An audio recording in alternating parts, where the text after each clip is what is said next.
Hello, my friends. How are you? So,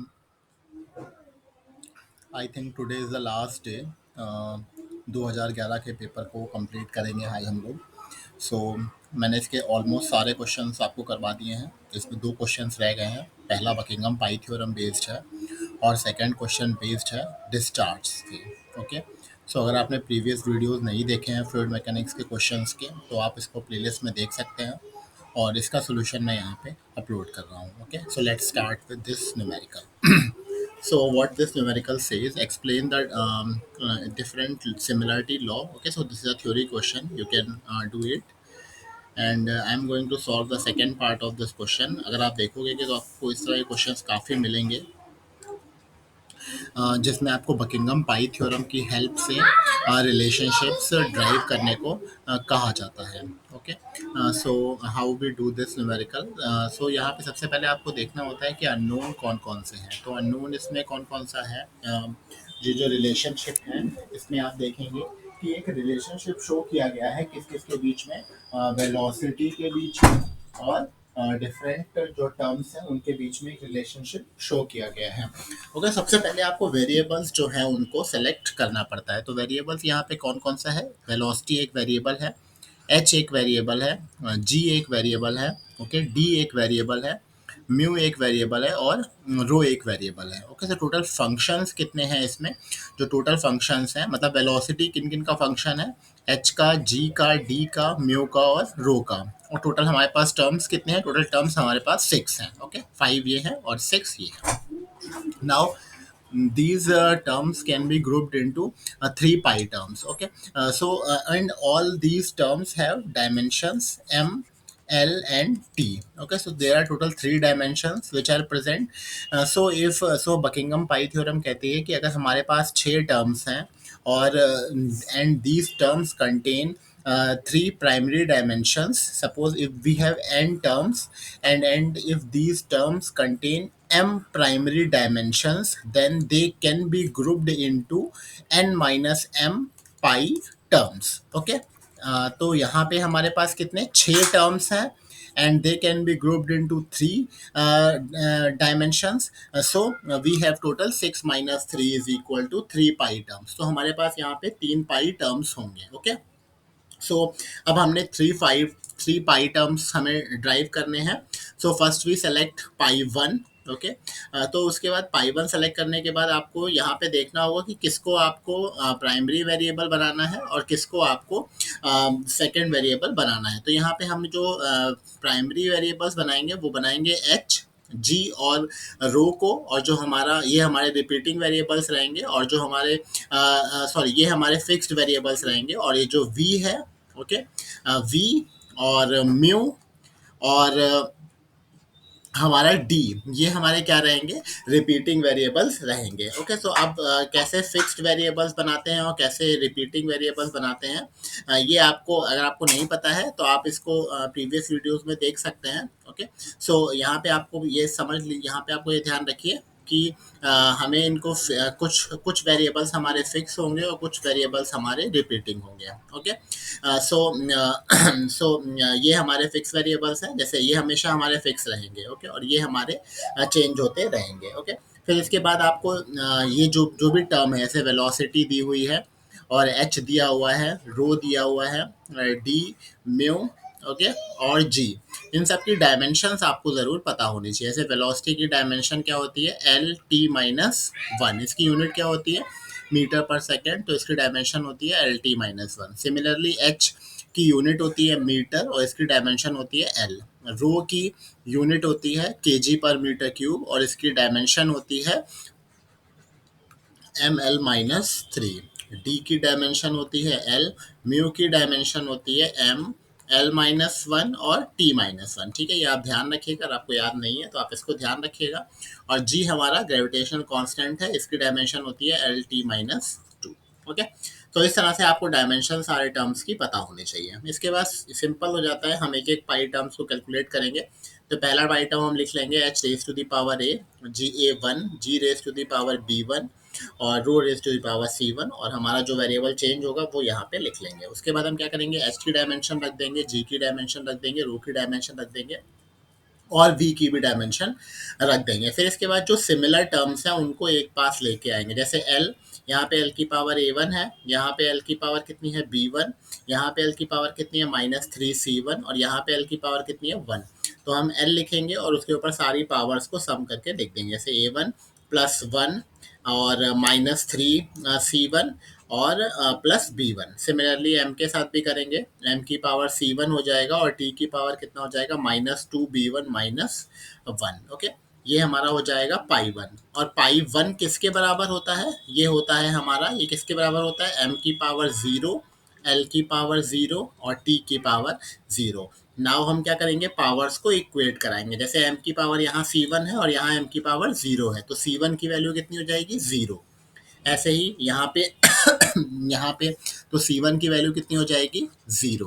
okay, similarly आप ये है -2b1 -1, तो ये हो जाएगा -2b1 - 1 इज इक्वल टू 0। तो b1 कितना हो जाएगा -1/2। सिमिलरली ये कितना हो जाएगा a1 +1 -3c1 प्लस b1, ये हो जाएगा a1 +1 -3c1 plus b1 is equal to 0। यहाँ पे c1 की वैल्यू रख देंगे और b1 की वैल्यू रख देंगे, इसको सॉल्व कर लेंगे तो a1 हमें कितना मिल जाएगा -1/2। तो हमारा पहला पाई टर्म कितना हो जाएगा, पाई 1 इज इक्वल टू, देखिए एच की पावर हमने कितना रखी थी a1 और a1 की वैल्यू कितनी है -1/2, तो h की पावर -1/2। उसके बाद जी की पावर हमने कितनी रखी थी, माइनस जी की पावर b1 थी और b1 की वैल्यू कितनी है -1/2। ओके, सिमिलरली v, और इसके बाद हमने क्या रो रखा था, रो की पावर c1 है और c1 की वैल्यू 0 है, इसलिए रो की पावर 0 हो जाएगा जो कि 1 हो जाएगा। ओके, सो इसको हम सॉल्व कर लेंगे तो हमें कितना मिल जाएगा, pi 1 is equal to v/√gh। Okay, so this is your first pi term. Now second pi term हम कैसे निकालेंगे, pi 2। Okay, how we calculate pi 2। Pi 2 जब आपको निकालना है तो आपको प्रोसेस सेम रहेगी। आपको क्या लिखना होगा, जैसे यहाँ पे लिखा हुआ है h की पावर a1, ओके, जी की पावर b1, ओके, और रो की पावर c1। बस यहाँ पे आपको v की जगह पे कोई दूसरा टर्म लिख देना होगा, चाहे आप म्यू लिख सकते हो, चाहो तो आप d लिख सकते हो। ठीक है, तो मैंने म्यू लिखा हुआ है, so you can write mu here. Okay, now what is the second step, आपको इन सब की डायमेंशंस को यहाँ पे पुट करना होगा। ओके, मैं नेक्स्ट दिखा देता हूँ, ये है हमारा पाई टर्म, मैंने यहाँ पे म्यू लिखा हुआ है।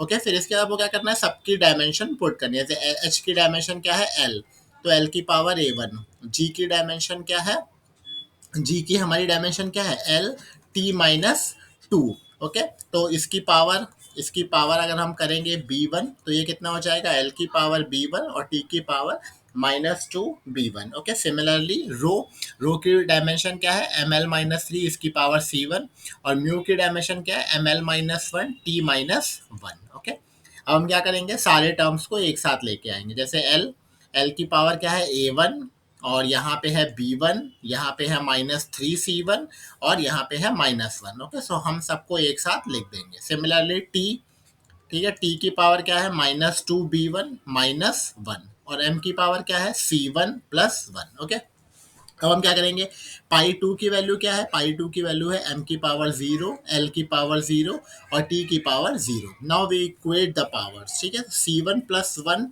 Is equal to 0। सबसे पहले हम c1 + 1 इज इक्वल टू 0 करेंगे, मैं यहाँ लिख के दिखा देता हूँ, c1 + 1 इज इक्वल टू 0। तो c1 की वैल्यू कितनी आ जाएगी -1। उसके बाद हम करेंगे -2b1 -1 इज इक्वल टू 0। ठीक है, t की पावर 0 है ना, यहाँ पे t की पावर कितनी है -2b1 -1। तो इसको सॉल्व कर लेंगे तो b1 की वैल्यू कितनी हो जाएगी -1/2। ओके, फिर उसके बाद इसको इक्वेट कर देंगे a1 + b1 -3c1 -1। तो अब देखिए b1 की वैल्यू कितनी है -1/2, तो ये हो जाएगा a1 -1/2। अब c1 की वैल्यू कितनी थी -1 और यहाँ पे कितनी है -3, तो ये हो जाएगी +3 -1। ओके, हम इसको सॉल्व कर लेंगे तो ये हो जाएगा a1 ये हो जाएगा 3 और -1.5, तो a1 की वैल्यू आ जाएगी -1.5। ओके, तो हम यहाँ पे वैल्यूज पुट कर देंगे, तो पाई 2 इज इक्वल टू कितना हो जाएगा h raise to the power a1 कितना है हमारा -1.5, तो a1 की वैल्यू पुट कर दी। उसके बाद g हमारा कितना है, g हमारा कितना है जी की पावर है बी वन, और बी वन की वैल्यू हमारी कितनी आई थी, -1/2। तो ये हमने यहाँ पे -1/2 पुट कर दिया, और रो की पावर कितना है, -1, और रो की पावर यहाँ पे कितना है, C1। ओके, सो C1 की वैल्यू कितनी थी, -1, तो रो की पावर कितना हो जाएगा, -1। तो इसको हम सॉल्व कर लेंगे, तो ये हमें मिल जाएगा। इसको अगर आप देखो तो इसे ऐसे लिख सकते हैं, म्यू अपॉन, ओके मैं इसको आपको लिख के दिखाता हूँ, mu upon H raise to the power 3/2, G raise to the power 1/2, और rho raise to the power 1। ठीक है, इस तरह से लिख सकते हैं। अब इसको थोड़ा सा और मॉडिफाई कर सकते हैं, ये यहाँ पे लिखा हुआ है। ठीक है, अब इसको हम थोड़ा मॉडिफाई कर सकते हैं। हम क्या कर सकते हैं, एच को अलग अलग हम क्या कर सकते हैं हमने वेलोसिटी को ऊपर नीचे मल्टीप्लाई कर दिया। Okay, we multiplied velocity in the denominator as well as numerator. Okay, अब जो वेलोसिटी होती है वो आपने पढ़ा होगा, वेलोसिटी किसके बराबर होती है, √2g एच के बराबर होती है। ओके, वेलोसिटी क्या होती है, √2g एच के बराबर होती है। तो आप चाहो तो आप क्या करो कि वेलोसिटी की वैल्यू को यहाँ पे पुट कर दो। ओके, मैं आपको इसको यहाँ पे दिखा देता हूँ करके। ठीक है, जैसे यहाँ पे जैसे ये टर्म है हमारा। Okay, so suppose this is our term. मैं आपको इसको अलग से करके दिखा देता हूँ ताकि आपको ये चीज़ और अच्छे से समझ में आ जाए। Okay, let me add another slide here. Okay, so pi 2 हमारा कितना आया था, जस्ट वेट। तो पाई 2 कितना आया था हमारा, पाई 2 आया था mu upon rho raise to the rho G raise to the power 1/2, और H raise to the power 3/2। Okay, H raise to the power 3/2। तो हमने क्या किया, हमने वेलोसिटी को ऊपर नीचे मल्टीप्लाई किया, तो ये हो जाएगा u अपॉन बी, ये हो जाएगा rho G raise to the power 1/2, और H raise to the power 3/2। यहाँ पे भी v आ जाएगा। अब जो वेलोसिटी v होती है उसकी वैल्यू होती है √2gh। ओके, तो हम इसको ऐसे लिख सकते हैं, √2g और h की power 1/2। Okay, divide by rho g 1/2, H ये 3/2 है तो इसको लिख सकते हैं 1/2, और एच ऐसे लिख सकते हैं, और वी। ओके, इसे इस तरह से लिख सकते हैं। अब ये जो 1/2 है, ये 1/2 यहाँ से कैंसिल हो जाएगा, तो ये हमारा क्या बचेगा, म्यू √2g अपॉन रो जी 1/2 एच वी। ओके, अब हम चाहें तो ये जो g 1/2 है और ये g 1/2 है, इसको भी हम लोग कैंसिल कर सकते हैं। ओके, तो हम इसको भी कैंसिल कर देंगे, तो ये हो जाएगा mu √2 upon rho H V. Okay, so this is our second pi term. तो pi 2 is equal to mu √2 upon rho H V. ठीक है, ओके, नेक्स्ट पाई 3 लिखेंगे, सेम, एच की पावर a1, जी की पावर b1, रो की power c1, और हमारा जो वेरिएबल है, रिपीटिंग वेरिएबल, जो चेंजिंग वेरिएबल है, वो हमारा d है। ठीक है, तो इसकी वैल्यू हम यहाँ पे सबकी डायमेंशन पुट कर देंगे, एच की डायमेंशन, जी की डायमेंशन, रो की डायमेंशन, और डी की डायमेंशन हम पुट कर देंगे। ठीक है, सारे सिमिलर टर्म्स को एक तरफ लेके आएंगे और फिर इसको इक्वेट करा देंगे जीरो की तरफ। ठीक है, तो ये पाई 3 की डायमेंशन हमेशा m की पावर 0, l की पावर 0, और t की पावर 0। ओके, तो यहाँ से अगर आप देखो, मैं यहाँ पे आपको अलग कलर से शो कर देता हूँ। ठीक है, देखिए t की पावर यहाँ पे कितनी दी हुई है, -2b1, और यहाँ पे कितनी दी हुई है, 0। तो b1 की वैल्यू कितनी हो जाएगी, 0। ओके, सिमिलरली m की पावर यहाँ कितनी है, c1, यहाँ m की पावर कितनी है, 0।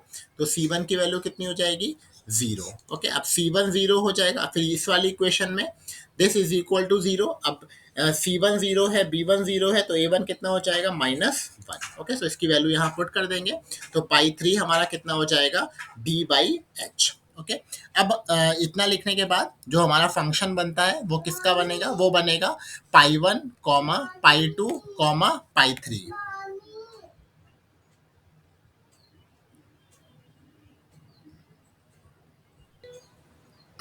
Okay, so we have to write it in the form of pi 1, pi 2, pi 3.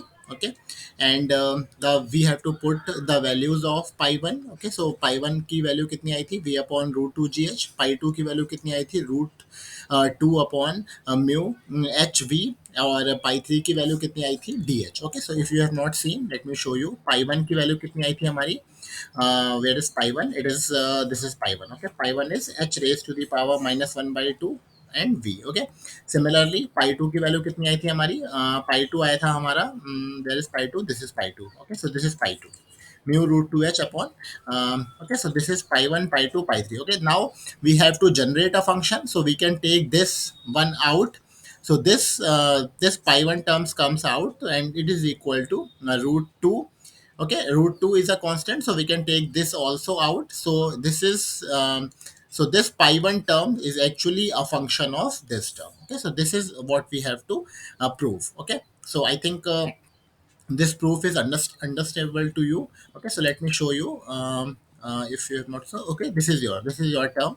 So what we got, हमें क्या मिला था, v is upon root 2 gh is equal to root 2 f. okay, और इसके बाद हमारा क्या आया था, mu upon rho V H comma, okay, D by H, okay, comma D by H. Okay, तो हम चाहें तो इसको भी यहाँ पे मल्टीप्लाई कर सकते हैं, तो ये हो जाएगा v is equal to root two G H F of mu upon rho V H comma D by H. Okay, so this is your final answer. Okay, तो होप आपको समझ में आया होगा किस तरह से हम बकिंघम पाई थ्योरम को यूज करते हैं वेलोसिटी फंक्शन को जनरेट करने के लिए। ओके, तो दिस इज योर न्यूमेरिकल। एक लास्ट न्यूमेरिकल बचा हुआ है इसमें, इसको भी हम लोग कर लेते हैं, तो 2011 के सारे न्यूमेरिकल्स कंप्लीट हो जाएंगे।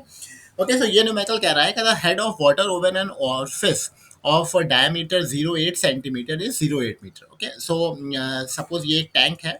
ओके, एंड इसमें यहाँ पे एक ऑरिफिस प्रेजेंट है, ठीक है, जिसका डायमीटर कितना दिया हुआ है हमें, 0.8 सेंटीमीटर। और इसके इस ऑरिफिस के ऊपर जो हेड है वो हमें कितना दिया हुआ है, वो हमें दिया हुआ है 0.8 का metre. Okay, so this is thing which we have given to us. Okay, सो सबसे पहले आपको इसमें निकालना पड़ेगा। अब इस क्वेश्चन में क्या है कि शायद कुछ यूनिट्स की गड़बड़ है, इसलिए आंसर, इसलिए जो कोफिशिएंट ऑफ डिस्चार्ज की वैल्यूज हैं अभी आप देखोगे वो थोड़ी सी अलग आ रही हैं। ओके, तो हम देख लेते हैं इसको। The water coming out from orifice is collected in a circular tank. अब ये जो वाटर इस ऑरिफिस से बाहर आ रहा है, इसको हमने एक टैंक में कलेक्ट किया। Okay, collected in the collected in A tank जिसका डायमीटर कितना दिया हुआ है, 1.5 मीटर। ठीक है, तो इस ऑरिफिस से जो वाटर आ रहा है उसको हमने एक टैंक में कलेक्ट किया जिसका डायमीटर कितना है, 1.5 मीटर। और ऐसा ऑब्जर्व किया गया कि 20 सेकेंड में वाटर का जो लेवल है वो कितने से राइज हुआ है, 0.8 मीटर से लेवल राइज हुआ है। तो ठीक है, तो वाटर को मैं ब्लू से बना देता हूँ। तो इनिशियली टैंक में जीरो था, बट इसका वाटर का लेवल कितना पहुंच गया, 0.8, 0.8 मीटर राइज हुआ है 20 सेकेंड में। ओके, सो आपसे सबसे पहले उन्होंने पूछा है कि और इन्होंने ये भी बताया है कि जो कोऑर्डिनेट्स हैं of a point on the Z measured from the vena contracta is 4.30 meter horizontal and 0.5 meter vertical. तो इसकी बात हम बाद में करेंगे, पहले हम सी डी निकालते हैं, coefficient of discharge. Okay, so first we calculate coefficient of discharge. Okay, so coefficient of discharge ये किसका रेशियो होता है, actual discharge upon ideal discharge. Okay, so actual ideally कितना डिस्चार्ज होना चाहिए, अब आइडियल डिस्चार्ज कितना हो जाएगा, आइडियल डिस्चार्ज होता है area multiplied by velocity. Okay, so ideally इस टैंक से कितना डिस्चार्ज होगा, अब एरिया, इस ये जो ऑरिफिस है इसका एरिया कितना हो जाएगा, पाई/4 इंटू इस ऑरिफिस का डायमीटर कितना है, 0.08 सेंटीमीटर, ये दिया हुआ है 0.8 सेंटीमीटर। ओके, सो ये हो जाएगा 0.08 का whole square into what is the velocity. तो वेलोसिटी कितनी, इसके ऊपर जितना हेड है उस हिसाब से वेलोसिटी कैलकुलेट होगी। तो वेलोसिटी आएगी √2 g h यहाँ पे कितना है, 8 मीटर। ओके, सो इससे सबसे पहले हम निकालेंगे कि आइडियल डिस्चार्ज कितना आएगा। Okay, so let me calculate this. It comes out to be, just wait.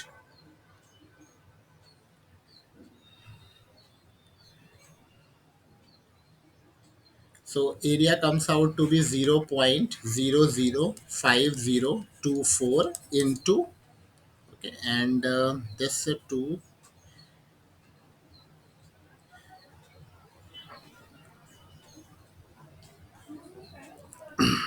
okay, so this velocity comes out to be 12.52. So now what is ideal discharge, it will become,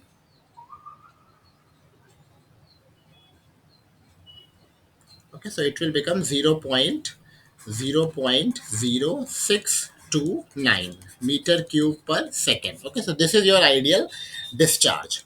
okay, now what is actual discharge? अब actual discharge कहाँ से आएगा? ये जो tank में water collect हो रहा है। ओके, सो एक्चुअल डिस्चार्ज कितना हो जाएगा? Q actual is equal to जो वॉल्यूम, ठीक है। अब इस टैंक का वॉल्यूम, डिस्चार्ज की यूनिट क्या होती है? मीटर क्यूब पर सेकेंड, यानी कि 1 मीटर क्यूब में पर सेकेंड में कितना वाटर का लेवल राइज हुआ है। ओके, तो अब जो यहाँ पे अब आप देख सकते हो कि इसका टैंक का डायमीटर कितना है? 1.5, और इसमें वाटर का लेवल कितना राइज हुआ है? 0.8 metre. Okay, so what is the volume of this tank? It is पाई/4 D square H, and time कितना लगा है? 20 second, divide by 20। Okay, so ये कितना हो जाएगा? पाई/4। Now what is the diameter of the tank? Diameter of the tank is, diameter कितना दिया हुआ? 1.5 मीटर। ओके, तो ये हो जाएगा 1.5 का होल स्क्वायर इंटू एच, जो वाटर का लेवल कितना राइज हुआ है? 0.8 metre. Okay, so volume of the water in the tank divide by 20। Okay, अब हम इसको कैलकुलेट कर लेंगे, तो हमें मिल जाएगा हमारा actual discharge. Okay, so let me calculate this also for you. So it comes out to B,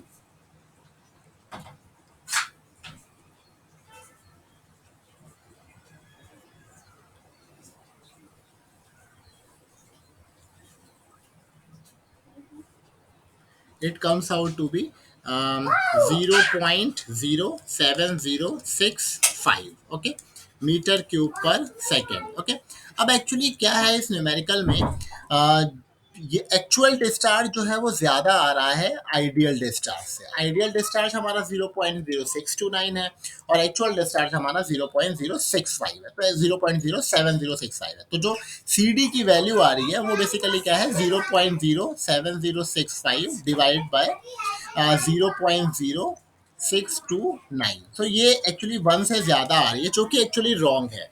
तो एक्चुअली शायद इस न्यूमेरिकल में जो यूनिट्स दी गई हैं, शायद उसमें कुछ प्रॉब्लम है, जिस वजह से इसकी जो कोफिशिएंट ऑफ डिस्चार्ज है उसकी वैल्यू वन से ज़्यादा आ रही है, बट इसकी वैल्यू एक्चुअली वन से कम ही आनी चाहिए थी। Okay, so this is a problem. So that's why I'm not giving the answer of this question, but the process remains the same. So this is the process by which you calculate. Okay, next हमें इसमें CV निकालना है। तो CV निकालने के लिए हम लोग क्या करेंगे? सीवी निकालने के लिए हम लोग क्या करेंगे? सीवी निकालने के लिए we take another exam. C V निकालने के लिए हम इसका दूसरा रिलेशनशिप यूज करेंगे। ओके, so C V is equal to क्या होता है हमारा? So C V is equal to हमारा क्या होता है? X upon under root 4y/h। Okay, okay, now अब यहाँ पे आप देखेंगे कि CV की वैल्यू भी वन से ज़्यादा आएगी, जो कि शायद इसमें कुछ एरर है। अब देखिए यहाँ पे उसने क्या बोला है, जैसे सपोज ये जो CV, जब ये सपोज यहाँ पे ऑरिफिस है, ठीक है, तो यहाँ से जब वाटर ड्रॉप हो रहा है, तो ये एक्स डायरेक्शन में कितना मूव कर रहा है, और वाई डायरेक्शन में कितना मूव हो रहा है। ठीक है, इसके ऊपर हेड है सपोज एच। ओके, सो जब हम इसको सॉल्व करते हैं, ठीक है, इस ऑरिफिस के ऊपर जो हेड है वो एच है, और ये जो वाटर डिस्चार्ज हो रहा है ये एक्स हॉरिजॉन्टल में एक्स डिस्टेंस पे है, और वर्टिकल में वाई डिस्टेंस पे है। ओके, सो इसका यहाँ पे डेरिवेशन मैं नहीं कर रहा हूँ, मैं डायरेक्टली आपको बता रहा हूँ कि कोफिशिएंट ऑफ वेलोसिटी किससे निकालते हैं। Coefficient of velocity is equal to X upon under root 4y/4y/h। Okay, so actually क्या होता है, जैसे अगर आपको समझना है तो आप समझ सकते हैं, ये x डिस्टेंस हॉरिजॉन्टल में चल रहा है, ठीक है, और y डिस्टेंस वर्टिकल में चल रहा है, तो x इज इक्वल टू कितना हो जाएगा? v into T. ठीक है, distance is equal to speed into time होता है, ये आपको पता होगा। और वेलोसिटी किसके बराबर हो जाएगी? यहाँ पे वेलोसिटी हो जाएगी √2g/h इंटू टी। ओके, समझ में आया? और y, ये जो वर्टिकल में डिस्टेंस मूव कर रहा है वो कितना हो जाएगा? y इज इक्वल टू हो जाएगा 1/2 acceleration due to gravity GT²। Okay, wait,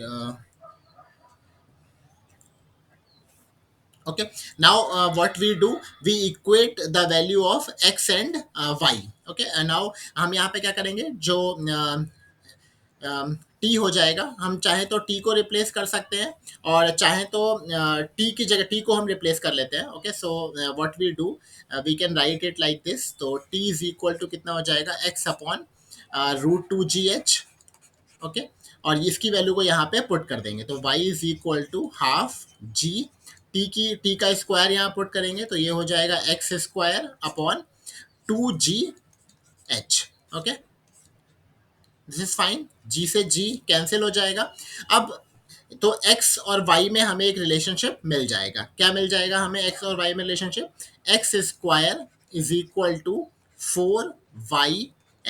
okay, this is the relationship which we got now. अब आपको एक चीज और पता होगी कि actual velocity is equal to coefficient of velocity multiplied by ideal velocity. ठीक है, तो C V is equal to actual velocity upon ideal velocity, और आइडियल वेलोसिटी किसके बराबर होती है, आइडियल वेलोसिटी होती है √2gh के बराबर। ओके, सो उसकी हेल्प से और इस रिलेशनशिप की हेल्प से हम लोग क्या करेंगे, कोफिशिएंट ऑफ वेलोसिटी को ड्राइव कर सकते हैं। ठीक है, तो वहां से ये रिलेशनशिप हमारा आ जाएगा। तो एक्स की जगह पे हम क्या लिख सकते हैं, √4yh। Okay, so we can replace this and we get this relationship. Okay, तो अब यहाँ पे हम x की वैल्यू पुट करेंगे। x की वैल्यू कितनी दी हुई है, 4.3 meter divide by √4 into Y कितना दिया हुआ है हमें, वर्टिकल में 0.5 है, और हेड कितना इसके ऊपर दिया हुआ है, 8 meter. Okay, so we solve this equation and we get the value of C V. Okay, so let me solve this for you. So it comes out to be 4 into 0.5 into 8। Okay, so ये भी आप देखेंगे, ये जो square root है ये किसके बराबर, ये हो जाएगा 4.3 अपॉन 4। तो ये भी 1 से बड़ा आ रहा है। तो ओके, तो इसका मतलब इस क्वेश्चन में कुछ एरर है, इस वजह से आप चाहो तो इसको स्किप कर सकते हो, but if you want to understand the process, so the process is this. Okay, so we can calculate C V by this equation. C D हम कैसे सी डी हमने कैसे निकाला था, actual discharge upon ideal discharge से हम C D निकाल सकते हैं। सी वी निकालने के लिए हम रिलेशनशिप यूज करेंगे एक्स अपॉन √4yh, और सी सी निकालने के लिए हम क्या यूज करेंगे, जो हमारा सी डी होता है वो किसके बराबर होता है, C C into C V. Okay, so C C निकालने के लिए हम यूज कर सकते हैं C D upon C. Okay, so this by this way we can calculate all the variables. Okay, we can calculate C C C D C V. Okay, so इस question में कुछ न्यूमेरिकल एरर थी, इस वजह से इसकी जो values थी 1 से ज़्यादा आ रही थी, जबकि ये वैल्यूज 1 से कम ही आनी चाहिए। ओके, तो होपफुली आपको ये सारे सोल्यूशन समझ में आए होंगे, अच्छे लगे होंगे। If you like it, you can like my channel, you can subscribe. इसके बाद में 2012 के या और जो रिसेंट में है, आपको कौन से चाहिए, अगर आपको 2012 के क्वेश्चंस चाहिए, so you can comment in the comment box, और if you want from the 2019 2018, so you can also comment. So जैसा भी कमेंट आता है उस हिसाब से मैं इसको आगे करूँगा। Okay, thank you.